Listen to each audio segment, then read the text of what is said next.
I'm glad my sister slept with my boyfriend. I sat at the dining table pushing food around my plate while my sister Christy talked about herself for the third time that hour. Christy had this way of making every dinner feel like her personal TED Talk. She examined her manicured nails while she spoke, tilting her hand to catch the light like she was admiring a diamond ring that wasn't there. My boyfriend Leon sat next to me scrolling through his phone under the table. Lately, he'd been checking out mentally while I sat right next to him. Christy's boyfriend Mason sat across from me, arms crossed, watching her with the kind of tired expression that told me he'd heard whatever she was about to say at least 10 times before. "So I've been thinking," Christy said. She looked around at all of us like she was about to deliver a keynote speech. "I have this idea. It's kind of crazy, but hear me out." Mason muttered, "Here we go," under his breath, and Christy shot him a look that could curdle milk. He didn't flinch, just leaned back in his chair and waited. I'd always thought Mason was quiet because he was boring.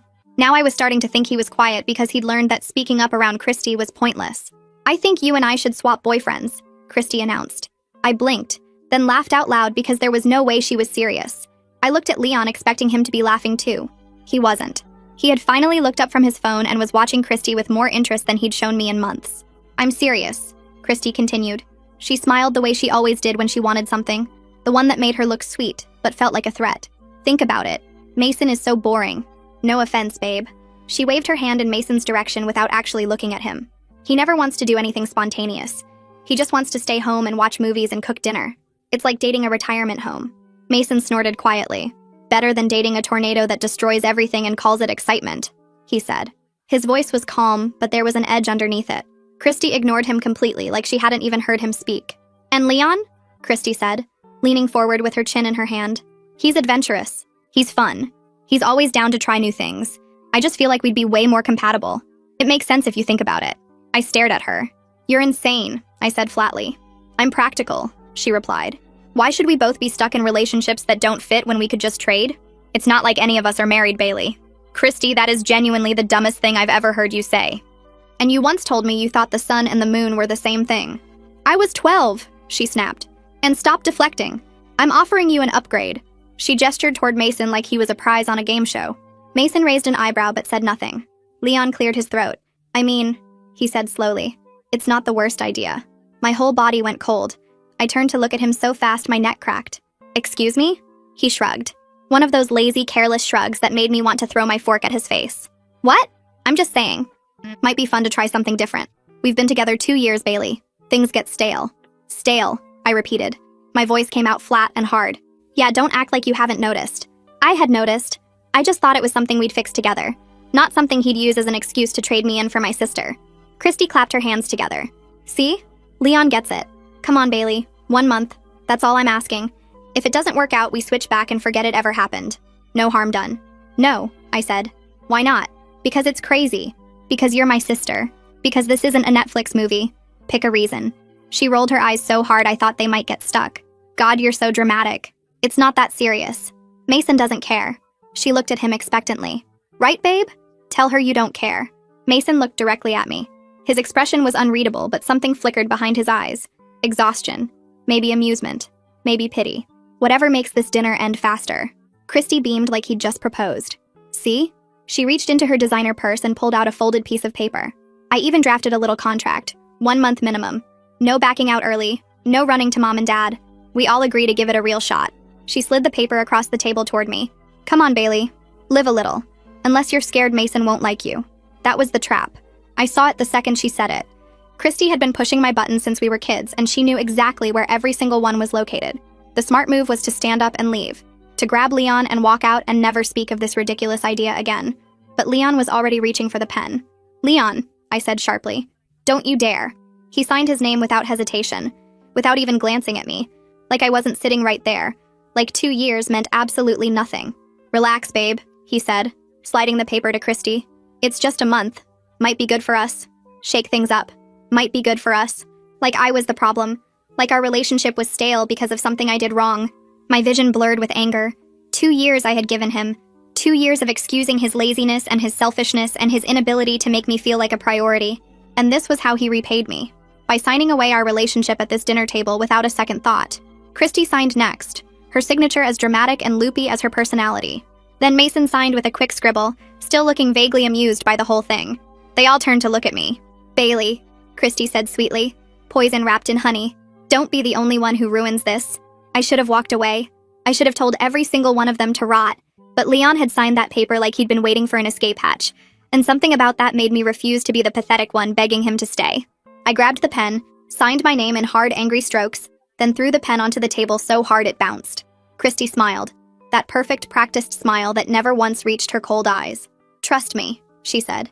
"This is going to be the best thing that ever happened to you." She had no idea how right she was. You see, I signed that contract thinking I was the one getting screwed over. My boyfriend wanted out so badly he agreed before I could even say no.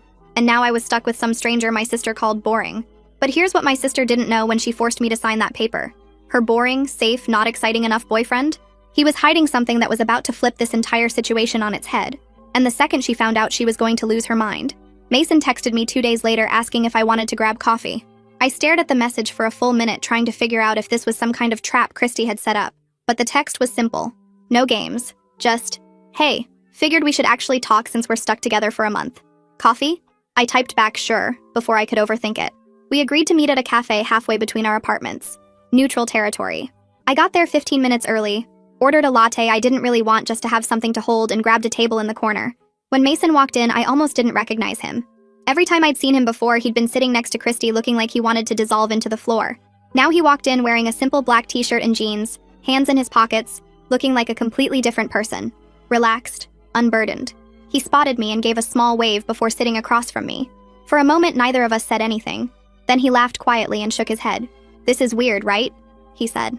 "It's not just me?" "It's extremely weird," I quickly agreed. "I keep waiting for Christy to pop out from behind a plant and tell me this was all some elaborate prank." "That would require her to admit she was wrong about something," Mason said. "So we're safe." I snorted. I couldn't help it. He smiled a little, and I realized I'd never actually seen him smile before. Not once in the entire year Christy had been dating him. "So," he said, leaning back in his chair, "how are you holding up? With the whole Leon situation?" I wrapped my hands around my cup and thought about how to answer that. The honest answer was that I'd spent the last 2 days cycling between rage and humiliation. The polished answer was that I was fine and handling it maturely. I went with honest. "I keep replaying it in my head," I admitted. "The way he just signed that paper without even looking at me. I was already gone in his mind." Mason nodded slowly. "Yeah, that was rough to watch." "Was it obvious?" I asked. "From the outside, I mean. That things were bad between us?" He considered the question for a moment. "I don't know if bad is the right word. It was more like he wasn't fully there. Every time I saw you two together, he was either on his phone or looking somewhere else. You'd be talking and he'd be checked out. I noticed because..." He stopped himself. "Because what?" "Because Christy does the same thing to me," he said. "Different flavor, but same energy. She's not checked out, she's just waiting for her turn to talk. Every conversation is just her waiting for an opening to bring it back to herself." "The TED Talk thing," I said. "Exactly. I used to think maybe I was boring. She told me I was boring so many times I started to believe it. But then I realized she called everything boring that wasn't directly about her. A movie she didn't pick? Boring. A restaurant that wasn't Instagram-worthy? Boring. Me wanting to spend a night cooking dinner instead of going to some overpriced club? Boring. She called you a retirement home at dinner. That's a new one, actually. Usually it's grandpa or old man or my personal favorite. Why are you so obsessed with being comfortable?" He said the last part in a pitch-perfect imitation of Christy's voice, and I laughed harder than I meant to. "She's exhausting," I said. "I love her because she's my sister, but God, she's exhausting." "She's a black hole," Mason said. "Everything gets sucked into her orbit. Your time, your energy, your money." I spent $800 on a purse for her birthday, and she returned it because it wasn't the right shade of beige. $800? How the hell could he buy that and not bat an eye? What did he do for work? I was definitely going to ask after he finished ranting about my sister. She showed me the exact one she wanted. I bought it. Apparently there's a difference between sand and oatmeal, and I should have known that. I shook my head in disbelief. Leon forgot my birthday last year. Just completely forgot. I reminded him the week before and the day before, and he still forgot. Then he got mad at me for being upset because birthdays aren't that serious. Christy made me throw her a surprise party and then got mad that I invited her friends instead of people who would make her look better. Mason said. "I still don't know what that means." "It means she wanted hot friends for photos," I said. "Her friends are hot. Not hot enough, apparently." We both laughed and something changed between us. The awkwardness melted away, and suddenly we were just two people who had been through the same war comparing scars. "Can I be honest with you?" Mason asked. "Please." When Christy brought up this whole swap thing, I wasn't surprised. I was relieved. I've been trying to find an exit for months, but every time I brought up breaking up, she'd cry or threaten to tell everyone I was emotionally abusive or say she'd hurt herself. I was trapped. My stomach turned. "Mason, that's manipulation." Yeah, I know. But when you're in it, you don't see it clearly. You just feel guilty all the time and you don't know why. He ran a hand through his hair. Anyway, I signed that contract because it was the first door she'd opened willingly. Even if it's only a month, it's a month where I don't have to pretend anymore. I understood that more than I wanted to admit. Leon made me feel like I was asking for too much, I said quietly. Somehow wanting him to pay attention to me was needy. He made it feel like expecting him to remember things was demanding. I kept shrinking myself to fit into whatever space he left for me, and it was never enough. We both picked wrong, Mason said. We really did. He smiled again. That small, quiet smile that made his whole face soften. Well, silver lining, at least we're stuck with each other now instead of them. Is that a silver lining? I guess we'll find out. I smiled back. For the first time since that disaster of a dinner, I felt something other than anger. I felt seen. Hey, random question, I said. What do you do for work? I realized I don't actually know anything about you. Christy never talked about you unless she was complaining. Mason hesitated. Something flickered across his face. Not quite discomfort. More like he was deciding how much to share. I actually just quit my job, he said. About 3 weeks ago. Oh. I tried to keep my expression neutral. So how did he afford the $800 bag? Was he secretly a trust fund baby? Are you looking for something new or? Not exactly. He took a long sip of his coffee. I quit because I don't really need to work anymore. He paused and laughed awkwardly.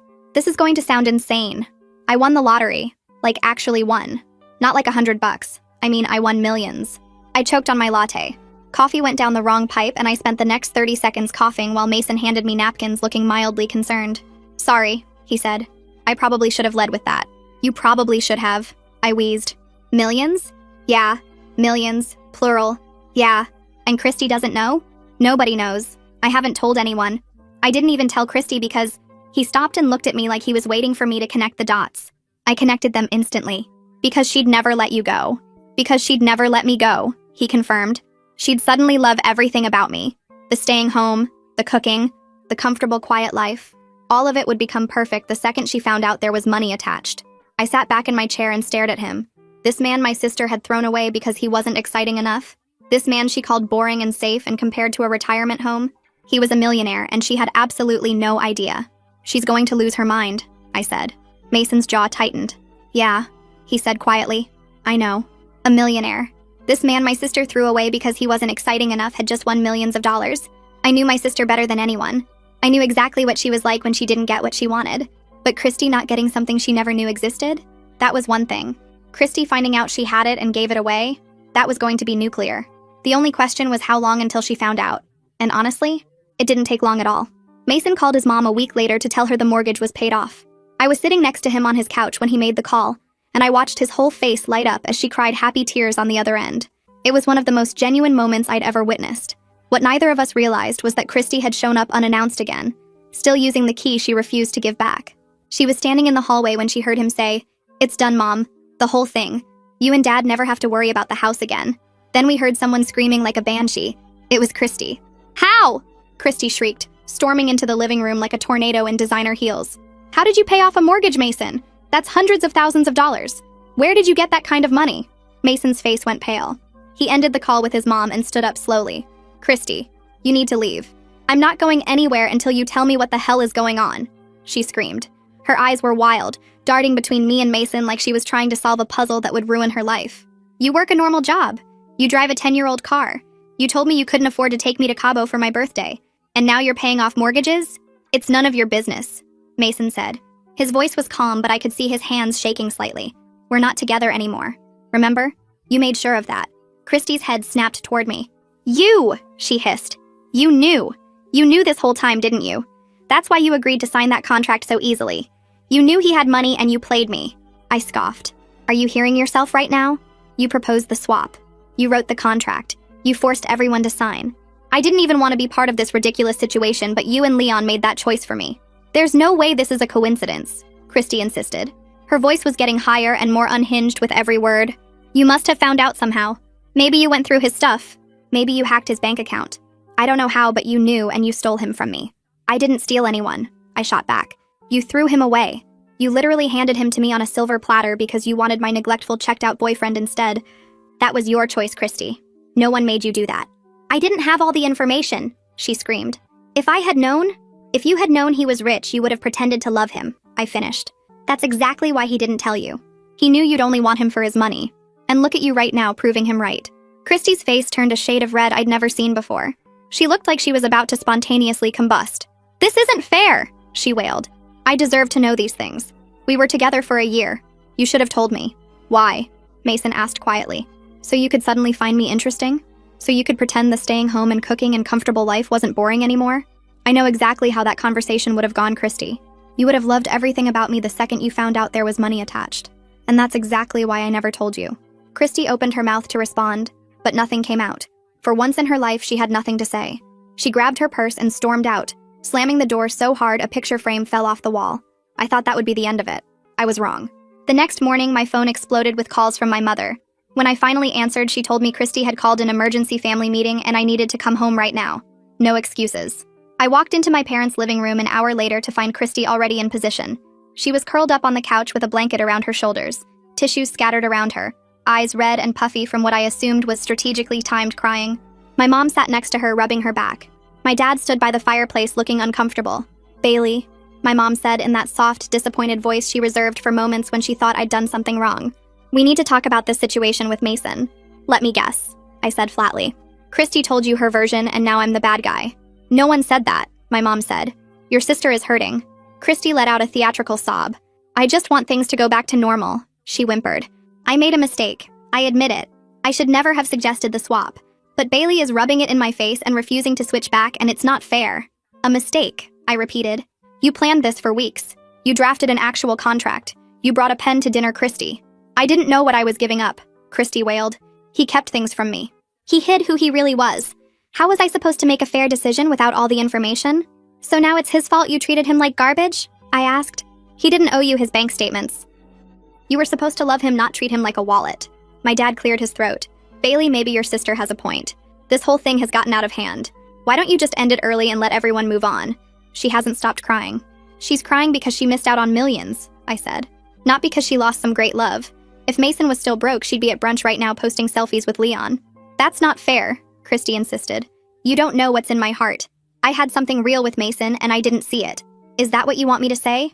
Fine. I was blind. I took him for granted. But I see it now. You see his wallet? I said. That's not the same thing. My mom sighed. Bailey, please. Just consider ending this early. For the family's sake. I looked at my parents. At my sister. At the perfectly orchestrated intervention designed to guilt me into giving Christy what she wanted. And I felt something cold and final settle in my chest. No, I said. The contract says 1 month minimum. No backing out early. No running to mom and dad. I looked directly at Christy. Those were your rules. You wrote them specifically so I couldn't escape when things got hard. Well, guess what? Now you can't escape either. You want to be with Leon so badly? Go be with him. Leave me and Mason alone. I walked out before anyone could respond.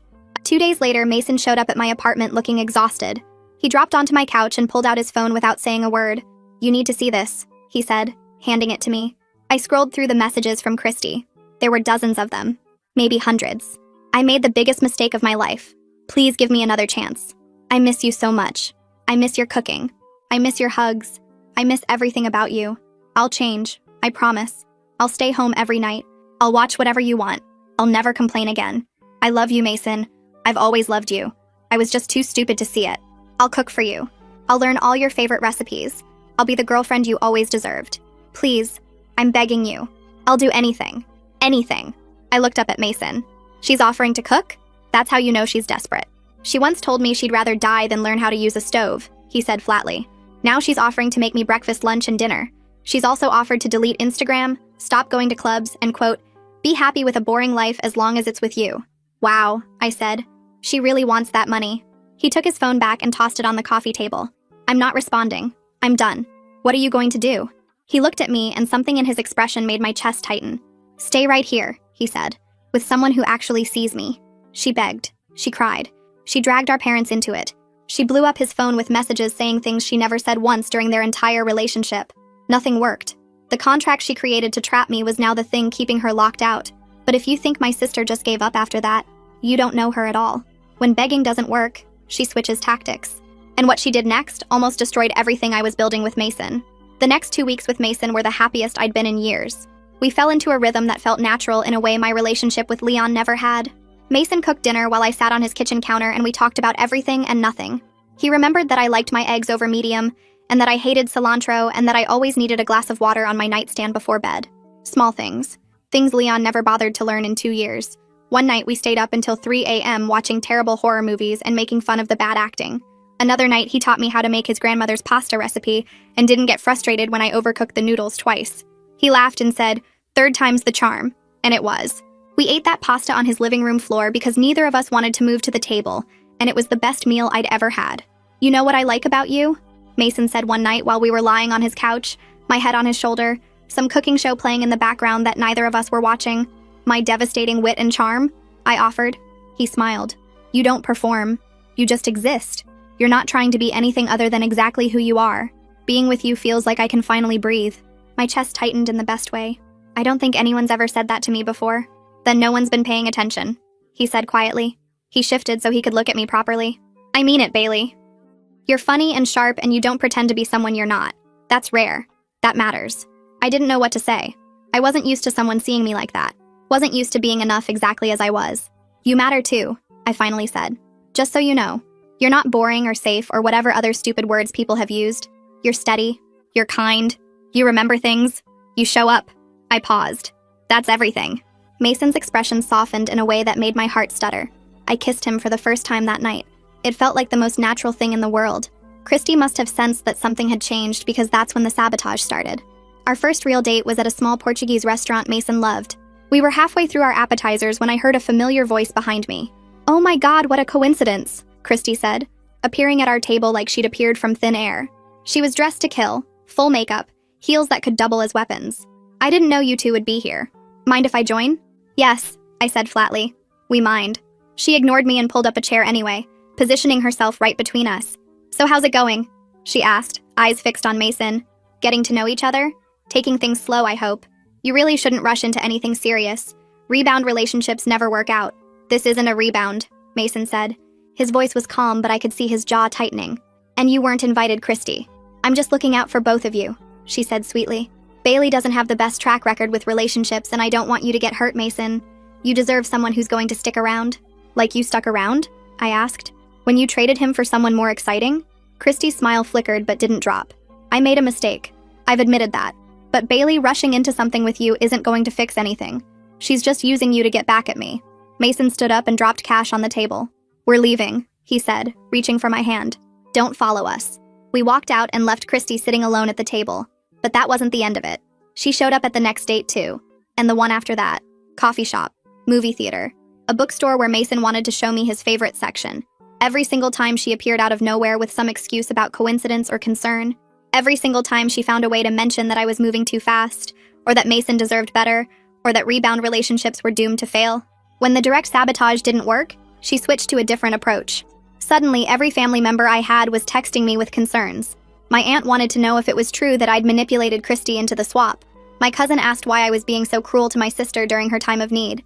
My mom called 3 times in 1 week to tell me that Christy was barely eating and couldn't stop crying, and didn't I feel any guilt at all? "She's telling everyone I planned this," I told Mason one night, scrolling through yet another concerned text from a relative I barely talked to. "She's saying I knew about the money and I tricked her into the swap so I could steal you." "That's insane," Mason said. "You didn't even want to sign the contract." "She's rewriting history," I said. "And everyone's believing her because she's Christy. She's the pretty one, the charming one, the one who always gets what she wants. And I'm just Bailey, the difficult one who ruins everything." Mason took my phone out of my hands and set it face down on the table. "You're not the difficult one," he said firmly. "You're the only one in your family who sees her clearly. That doesn't make you difficult. It makes you honest." Christy called me that night. I don't know why I answered. Maybe I was hoping she'd finally say something real. Something that wasn't manipulation or guilt or strategy. "You're really doing this," she said. Her voice was cold, controlled, no more theatrical crying. "You're really choosing a man over your own sister." "I'm not choosing anyone over you," I said. "You did this, Christy. All of it. The swap, the contract, everything that's happening right now is because of choices you made." "He was mine," she hissed. "For a whole year he was mine, and you just swooped in and took him the second you saw an opportunity. You threw him away," I said for the 100th time. "You literally handed him to me and told me to sign a contract saying I'd keep him for a month. Now you're mad that I actually like him? That's not my fault, Christy. That's yours." She was quiet for a long moment. When she spoke again, her voice was barely above a whisper. "You're going to regret this," she said. I'm your sister Bailey. Blood. And you're throwing that away for some guy you've known for mere weeks. I'm not throwing anything away, I said. You are. You've been throwing things away your whole life because you always think something better is coming. Well, guess what? Mason was the something better. And you gave him up. I hung up before she could respond. Mason was watching me when I set my phone down. Your sister is exhausting, he said quietly. I laughed even though nothing was funny. Yeah, I said. She really is. Christy crashed our dates. She told our family I manipulated her. She tried to make me choose between her and him like I was the villain in this story she created. And every single time she failed. He saw right through her. I thought that would be the end of it. I thought she'd finally run out of moves. Then she went quiet. No calls, no texts, no surprise visits. And that silence? That terrified me more than anything she'd done before because Christy doesn't go silent. She doesn't just give up. A week passed with nothing. No ambushed dates, no family members texting me with concern, no hysterical voicemails at 2 a.m. My phone stayed quiet, and it made me more anxious than all the chaos combined. Maybe she's finally done, Mason said one night while we were cooking dinner together. Maybe she realized it wasn't working and moved on. You don't know Christy, I said, stirring the sauce with more force than necessary. She doesn't move on. She regroups. But days kept passing and still nothing. I started to wonder if maybe I was wrong. Maybe she really had exhausted herself. Maybe even Christy had a limit. Then she texted me. It wasn't a paragraph of guilt or manipulation. Just 6 words. Can we talk? Coffee tomorrow? I stared at the message for 10 minutes before responding. Fine. 2 p.m. I told Mason about it that night and he offered to come with me. I said no. Whatever this was, I needed to face it alone. Christy was already at the coffee shop when I arrived. She was sitting at a corner table with a cup of tea in front of her. No makeup, hair pulled back in a simple ponytail. She looked almost normal, almost human. It was unsettling. Thanks for coming, she said as I sat down. Her voice was calm. What do you want, Christy? She took a slow sip of her tea and set the cup down carefully. I wanted to apologize for everything. For showing up at your dates, the family stuff, the texts to Mason, all of it. I was out of line and I'm sorry. I waited for the catch, the manipulation hidden inside the apology. But she just sat there looking at me with an expression I'd never seen on her face before. Acceptance. I've had time to think, she continued, and I've made peace with how things are. You and Mason are together. The contract will be over soon. Whatever happens after that happens. She shrugged like it didn't matter. I'm done fighting. Just like that, I said slowly. You're done. Just like that. She smiled, but it wasn't her usual sharp smile. It was softer, almost sad. Enjoy him while you can, Bailey. You two seem happy. And when the month is over, we'll figure out where everyone stands. She tilted her head slightly. Maybe Mason and I will work things out. Maybe we won't. But I'm not going to keep making myself crazy over it. Something about the way she said, enjoy him while you can, made my stomach turn, as if she knew something I didn't. I had a feeling she was already counting down to something. Okay, I said carefully. Thanks for the apology. Of course. She stood up and grabbed her purse. I'll see you around, Bailey. Tell Mason I said hi. She walked out and I sat there for a long time trying to figure out why her being calm scared me more than her being unhinged. Things were finally quiet. I should have felt relieved. Instead, I felt like I was waiting for a bomb to go off. Christy doesn't lose gracefully. She doesn't lose at all. So when she suddenly acted like none of it mattered anymore, I knew something was wrong. I just didn't know what. Then my phone rang at 2 a.m. She was sobbing so hard I could barely understand her. And what she told me next? It changed everything for everyone involved. My phone rang annoyingly on the nightstand next to me in the middle of the night. I sat up in bed and quickly answered the phone knowing nothing good happens after 2 a.m.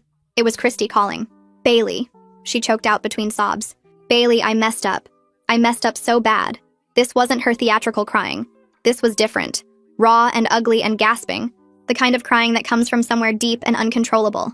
Christy, slow down, I said. What happened? Are you hurt? I slept with him, she wailed. I slept with Leon. The words hit me like a bucket of ice water. You what? I know, she sobbed. I know. I'm sorry. I was angry and hurt, and he kept texting me saying how much he missed having someone who appreciated him, and I just wanted to feel wanted, and it happened, and I'm so sorry, Bailey. My brain was still trying to process what she was saying. Christy slept with Leon.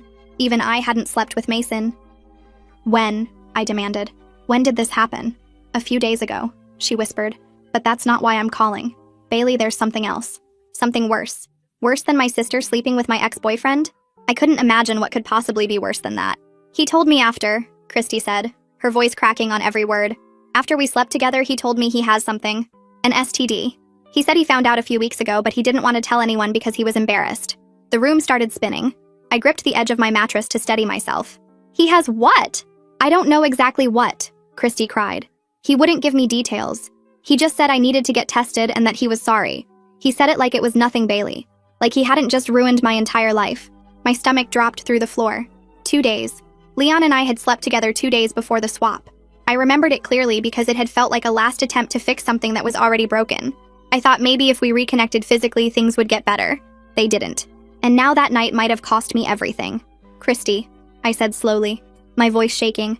If Leon has something and he found out a few weeks ago, that means he had it when we were together. I slept with him 2 days before the swap. The line went silent except for Christy's ragged breathing. I don't think she'd even considered that. She'd been so focused on her own crisis that she hadn't connected the dots to mine. Oh God, she whispered. Oh God, Bailey, I didn't even think. No, you didn't, I snapped. You never do. I hung up and immediately called Mason. He answered on the second ring, voice groggy with sleep. Bailey, what's wrong? I told him everything. The words tumbled out in a rush, and by the end of it, I was shaking so hard I could barely hold the phone. I'm coming over, he said. Don't move. He was at my apartment in 15 minutes. I opened the door and he pulled me into a hug without saying a word. We stood there in my doorway for what felt like forever while I tried to remember how to breathe. We need to get tested, I finally said into his chest. Both of us. If I have something and we've been together... Hey, Mason said, pulling back to look at me. I haven't slept with anyone else. So whatever's happening, I'm not worried about me. He cupped my face in his hands. I'm worried about you. And we're going to figure this out together, okay? I nodded, even though nothing felt okay. We were at the clinic the second it opened. Christy was already in the parking lot, pacing back and forth with mascara streaked down her face. Leon pulled up 5 minutes later, looking annoyed like he'd been dragged out of bed for something inconvenient. This is ridiculous, Leon muttered as we all walked inside. I told you it's probably nothing serious. You're all overreacting. Overreacting? Christy shrieked. Several people in the waiting room turned to stare. You told me after we slept together, Leon. After. That's not overreacting. That's attempted murder. That's not what attempted murder means, Leon said flatly. I don't care what it means, Christy screamed. You should have told me before. What kind of person does that? The kind who didn't want to have this exact conversation, Leon shot back. Look, I'm not the villain here. I found out and I told people. That's more than a lot of guys would do. You want a medal for the bare minimum? I asked. You had something and you kept sleeping with people anyway. That's not honesty, Leon. That's recklessness. I didn't keep sleeping with people, he snapped. I slept with Christy one time after I found out, and I told her right after. Right after isn't before, Christy yelled. Right after doesn't protect anyone. A nurse appeared and called Leon's name first. He stood up and shot all of us a look of pure irritation. You know what? I'm the one who has to live with this, not you. So maybe save the judgment until you get your own results. He disappeared down the hallway, and Christy immediately burst into fresh tears.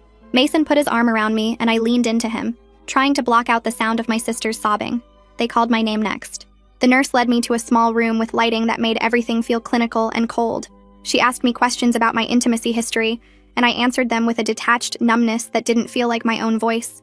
She took blood and handed me a cup for a urine sample and told me results would take 48 to 72 hours. Is there anything else I should know? I asked before she left. She looked at me with practiced sympathy. Try not to spiral before you have answers. I know that's easier said than done, but worrying won't change the results. I walked out of that room feeling like I was carrying a time bomb inside my own body. Mason went in after me even though he insisted he wasn't worried. For solidarity, he said.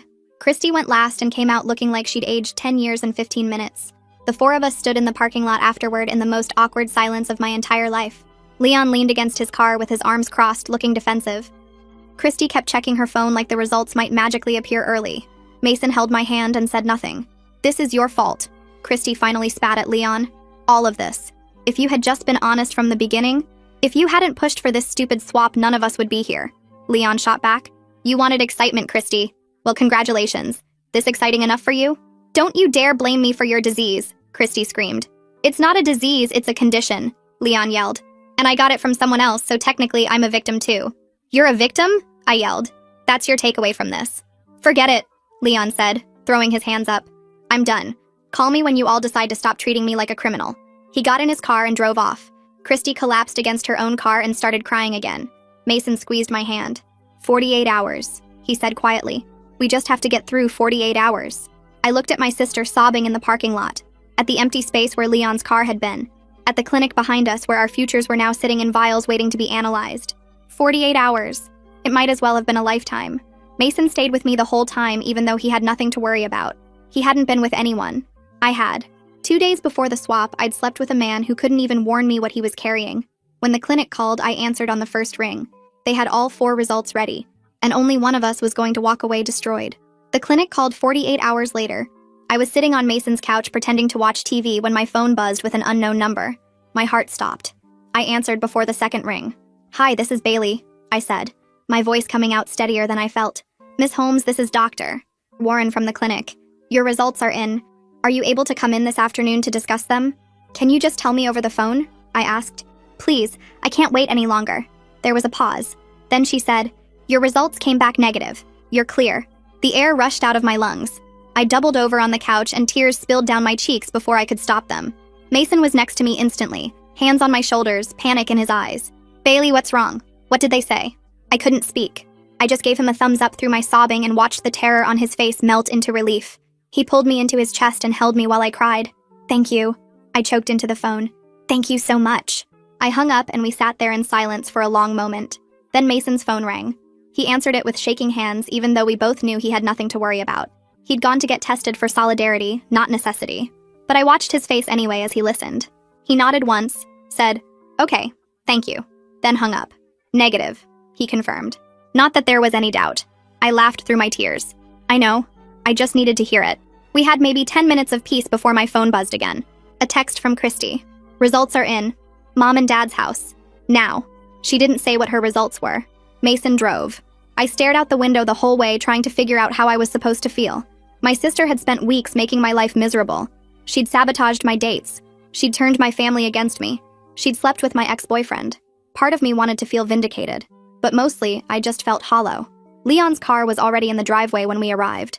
Christy's was parked crookedly on the street like she'd barely stopped before jumping out. We could hear raised voices before we even reached the front door. Inside was chaos. Christy stood in the middle of the living room with her arms crossed tight against her chest. She wasn't crying yet, but her eyes were red and swollen like she had been recently. Leon sat on the far end of the couch looking defensive and small.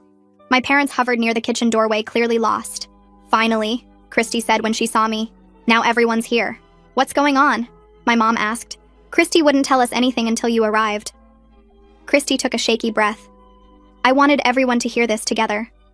She looked at Leon with pure venom. "Tell them. Tell them what you told me 3 weeks ago and then decided to keep secret." Leon's jaw tightened. "I already told you I'm sorry.